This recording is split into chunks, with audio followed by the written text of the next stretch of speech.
چلو ابو الحسن انصاری کے گھر چلتے. فرماتے انہوں نے نا بکری ذبح کی. نبی پاک علیہ السلام نے تھوڑا سا کھانا کھایا اور کھانا کھا کے حضور گہری سوچ میں چلے گئے.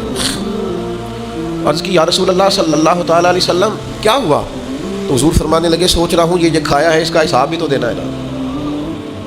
تو حضرت عمر فاروق کہتے ہیں میں تڑپ کے عرض کی حضور 4 دنوں کے بعد اگر گوشت ملا ہے تو حساب دینا ہے؟ حضور نے فرمایا عمر صرف وہ کپڑا جو تمہارا بدن چھپائے، وہ چھت جو تمہارا سر چھپائے، اور وہ کھانا جو تمہاری کمر سیدھی رکھے، اس کے علاوہ اللہ تم سے سوال پوچھے گا، تم نے جواب دینا ہے. ہتھی بکی مٹی پاؤندے ہاتھ نہیں لاؤندے ڈر دے، جنہاں لئی تو پاپ کمائے دس کتھے نہیں تیرے کر دے. لا نہ بلا کے بیٹا تو وہ اپنے بچوں کے ساتھ موج کر رہا ہے، بیٹیاں اپنے اپنے گھروں میں آباد ہیں. جنہاں لئی تو پاپ کمائے لیا بلا دس کتھے نہیں ہو تیرے کر دے. میں بچوں کے لیے ساری زندگی اپنے لیے دوزخ کٹھی کرتے رہے، بچوں کو دے دے کے چلے گئے اور حساب ہم دیں.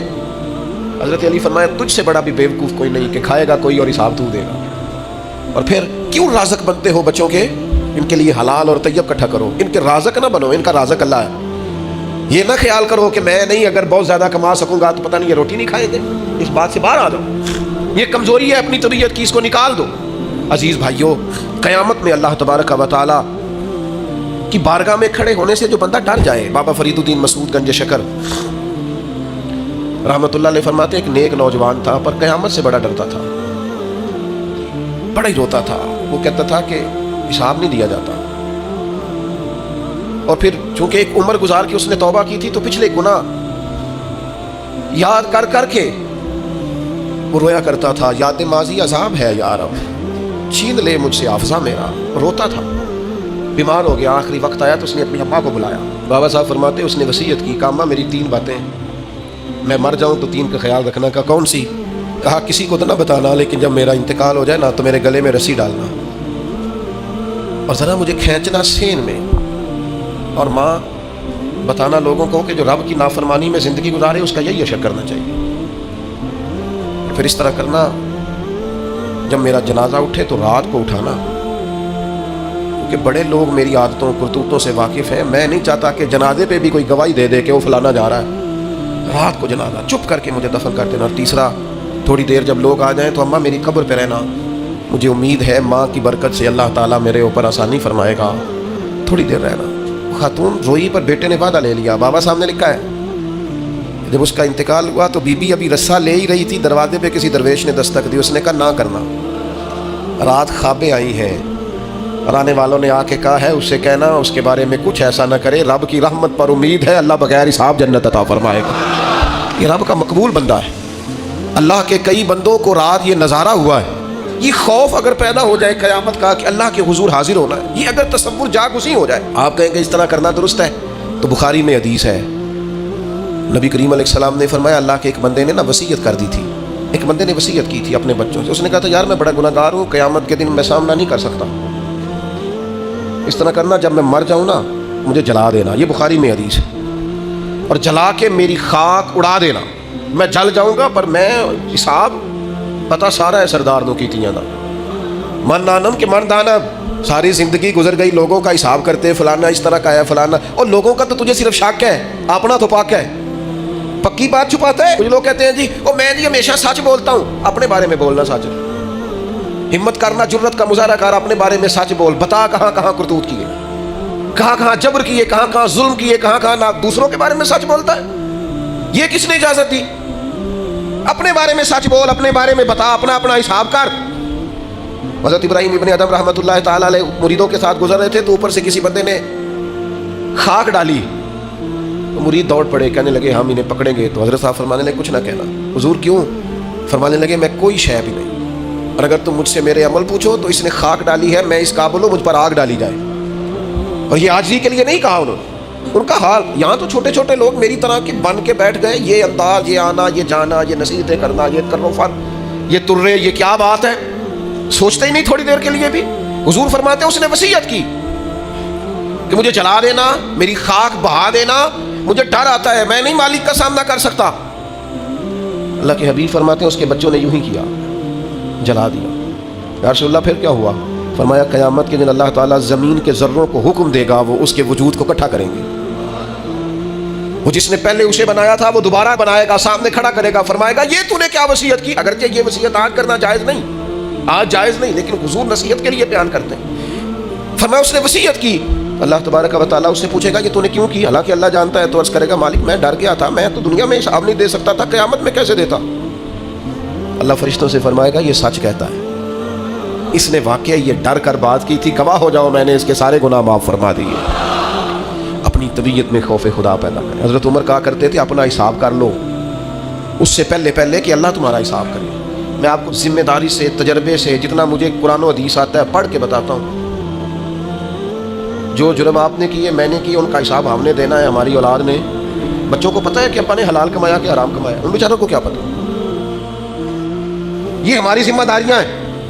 صبح قیامت جو عروج پائے، جو کمالات پائے، وہ کس نگر پہ پائے، وہ ہم نے حساب دینا ہے. آنکھیں بند کر کے زندگی نہ گزارو. اب تو آنکھیں کھلنے کا ٹائم آیا ہے. جاگتی آنکھوں سے اپنا محاسبہ کرو. لوگوں پر تبصرہ کرتے وقت ہم بھول جاتے ہیں کہ ہمارے اپنے حالات کتنے خطرناک ہیں. ساری زندگی دنیا میں سیٹ ہونے کی کوشش کرتے رہے، سیٹ ہو جاؤں، سیٹ ہو جاؤں. پتہ بندہ سیٹ کب ہوتا ہے؟ جب قبر میں اتارتے ہیں نا اسے، منہ کعبے کی طرف کرتے ہیں، اس کے گلے میں وہ جو سینہ بند ہوتا ہے اسے کھولتے ہیں، تو اوپر کھڑا ایک بندہ کہتا ہے تھوڑا سا منہ اور کرو کعبے کی طرف. تو وہ تھوڑا سا منہ اور کرتا ہے تو پھر ایک آواز آتی ہے اب سیٹ ہو گیا ہے، اب سیٹ ہو گیا. یہاں جا کے سیٹ ہونا ہے، اس سے پہلے سیٹ ہونے والا کوئی معاملہ یہ ہے تمہارا سیٹ ہونا. خدا کے بندو آؤ، ساری زندگی دوسروں سے باتیں کی، دو باتیں اپنے آپ سے نہ کریں، اپنا حساب نہ کریں، اپنے معاملات کا جائزہ نہ لیں. اقبال کہنے لگے ڈھونڈتا پھرتا ہوا ہے اقبال اپنے آپ کو، اپنے آپ کو، آپ ہی گویا مسافر، آپ ہی منزل ہوں میں. یہ جو خود احتسابی ہے، سیلف ٹرائل، خود احتسابی، اس پر تھوڑا کام نہ کریں. اقبال دوسرے مقام پہ کہتے ہیں اپنے من میں ڈوب کر پا جا سراغ زندگی، تو اگر میرا نہیں بنتا نہ بن اپنا تو بن. اپنی غلطیاں نہ ٹٹولے، اپنے ساتھ گفتگو نہ کریں. جو اللہ کی بارگاہ میں کھڑے ہونے سے ڈرے گا اللہ تعالیٰ اسے 2 جنتیں عطا کرے گا. شرط یہ ہے کہ ڈرے اللہ سے. ڈرے بول کے بتائیے، ڈرے کس سے ڈرنا ہے؟ حضرت عمر کے زمانے میں نا ایک نوجوان تھا، نیک تھا، مسجد جایا کرتا تھا رات کو. تو مسجد جا رہا تھا تو رستے میں ایک عورت نے دعوت گناہ دی. ابن عساکر نے اس کو لکھا ہے. تو نوجوان تھا، خواہشات تھی، کچھ طبیعت مائل ہو گئی. ابھی ادھر جا ہی رہا تھا کہ کسی نے آیت پڑھ دی والی من خاف مقام ربہ جنتان، جو رب کے سامنے کھڑے ہونے سے ڈرے گا اللہ 2 جنتیں دے گا. واقعی ڈر گیا، وہ واقعی ڈر گیا. اتنا ڈرا کہ بے ہوش ہو کے گر پڑا. بیماری سے لوگ بے ہوش ہوتے ہیں، پیسے ڈوب گئے بے ہوش ہوتے ہیں، بچے کے غم میں بے ہوش ہوتے ہیں. سچ بتاؤ کبھی خوف خدا سے بھی بے ہوش ہوتا کوئی دیکھا ہے؟ ہمارے ہاں تو روز مرہ ہی نہیں ہے بھائی. اور بڑی باتیں ہیں بے ہوش ہونے کی، ڈرنے کی، غش کھانے کی. بے ہوش ہو کے گر پڑا. بوڑھے باپ کو کسی نے بتایا بچہ بے ہوش پڑا ہے، اٹھا کے گھر لائے. گھر لا کے کہا بیٹا کیا ہوا؟ نوجوان ہے، چڑھتی جوانی ہے، پر پاکیزہ بڑی ہے. کہنے لگا ابا جی گناہ کی طرف چلا گیا تھا، پر میں نے آیت سن لی جو اللہ کے سامنے کھڑے ہونے سے ڈرے گا رب 2 جنتیں دے گا. میں ڈر گیا تھا، رب واقعی 2 جنتیں دے گا. باپ رو پڑے، ابا جی کی آنکھوں میں آنسو آئے اور کہا پتر اللہ بڑا مہربان ہے، اس کے بعد یہ سچے ہیں، واقعی 2 جنتیں دے گا. اس نے پھر ایک چیخ ماری اور اس طرح کی ماری کہ اس کی روح پرواز کر گئی. روح پرواز کر گئی. کشتگان خنجر تسلیم را، عشق کی خنجر سے قتل ہو گئے لوگ. صبح حضرت عمر کو پتہ چلا کہ انہوں نے تو رات جنازہ بھی پڑھ دیا، تدفین بھی کر دی. جناب عمر فرمانے لگے اتنا نیک نوجوان خوف خدا سے دنیا سے چلا گیا، مجھے کیوں نہیں بلایا، میں جنازہ پڑھتا. فاروق اعظم فرما رہے ہیں میرا شوق تھا میں اس کا جنازہ پڑھتا. کہ حضور آپ کو تکلیف نہیں دی؟ فرمایا بتاؤ قبر کہاں ہے؟ تے کامل پیر انہاں دے باہو قبر جنہ دی جیوے. حضرت فاروق اعظم قبر پہ تشریف لے گئے اور کھڑے ہو کے فرمانے لگے نوجوان مجھے امید ہے میرے رب نے تجھے 2 جنتیں دی ہوں گی. ابن عساکر کھول کے دیکھو تاریخ بغداد نے کیا لکھا ہے. حضرت سیدنا فاروق نے فرمایا امید ہے 2 جنتیں دی ہوں گی. قبر کے اندر سے بولا کامل پیر انہاں دے باہو قبر جنہ دی جیوے. قبر کے اندر سے بولا. کہنے لگا حضور امید والی بات نہیں، رب کے وعدے سچے ہیں، اس نے واقعی مجھے 2 جنتیں عطا فرمائی. 2 جنتیں دی ہیں، میں نے اپنے مالک کو راضی پایا.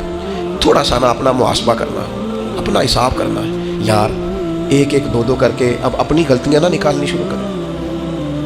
وقت نا تیز ہو گیا ہے. میں کبھی اپنوں کو یاد کرتا ہوں تو سوچتا ہوں کتنے سارے چلے گئے، کتنے،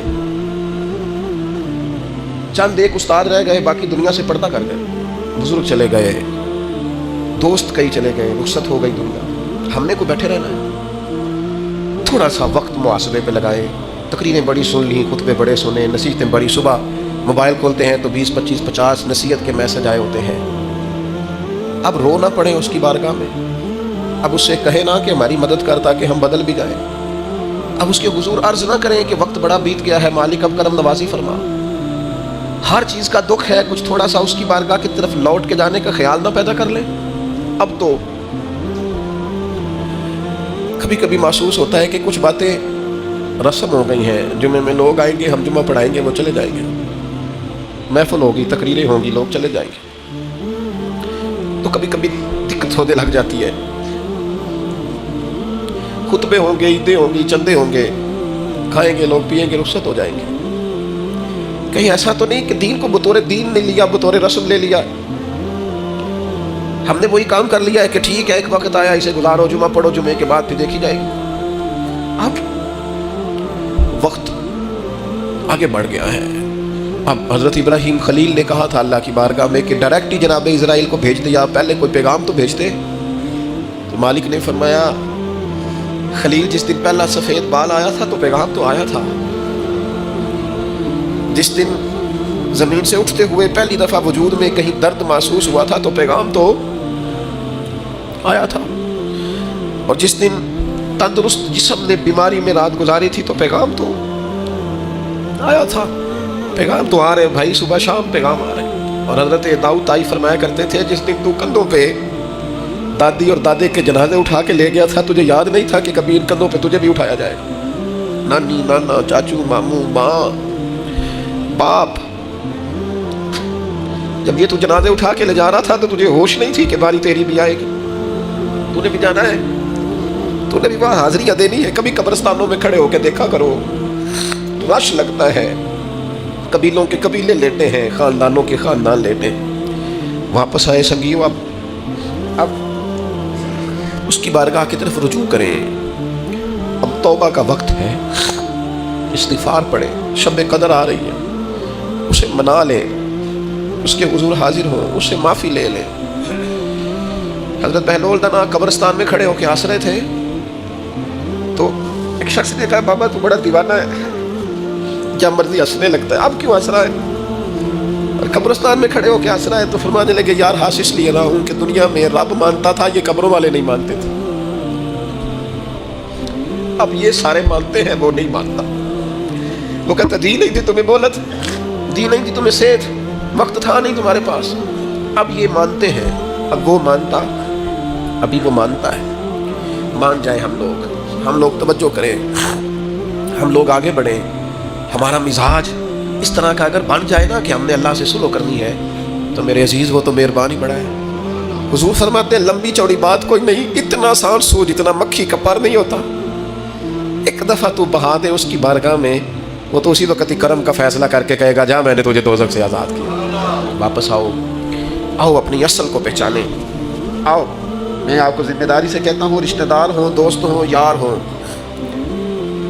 کوئی بھی ہو، کسی نہ کسی مقام پر خدا نہ کرے کہیں نہ کہیں ذہنوں میں ہم نے اپنوں سے توقعات وابستہ کی ہوتی ہیں، احساس بھی ہوتا ہے کوئی ناراض نہ ہو جائے، سب کا احساس کرتے ہو، رب رسول کا کیوں نہیں کرتے؟ اس کا بھی تو احساس کرو نا، وہ ناراض نہ ہو جائے۔ میں رات کو دیکھ رہا تھا، مغرب اور صبح میں دیکھ رہا تھا، فجر کی نماز مسجد فل تھی، میں دیکھتا تھا کہ جو پچھلی صفیں ہیں نا یہ رمضان میں مغرب اور فجر میں فل ہوتی ہیں، سوچ رہا تھا کہ 2-4 دن کے بعد کہیں یہ صفیں ویران نظر نہ آنے لگ جائیں، سوال نہ کھڑے کریں کہ کدھر گئے نمازی، مسجد مرثیہ خواہ ہے کہ نمازی نہ رہے، یعنی وہ صاحب اوصاف حجازی نہ رہے، یہ کہیں شکایت نہ کرے ہماری اللہ کی بات۔ تو آپ سے اپیل کروں گا جتنے نیک اعمال رمضان میں شروع کیے ہیں انہیں جاری رکھیں عید کے بعد، جتنا قرآن شریف پڑھنا شروع کیا ہے اسے روز پڑھا کریں، جتنے استغفار پڑھ رہے ہیں رمضان میں وہ روز پڑھنی ہے انشاءاللہ۔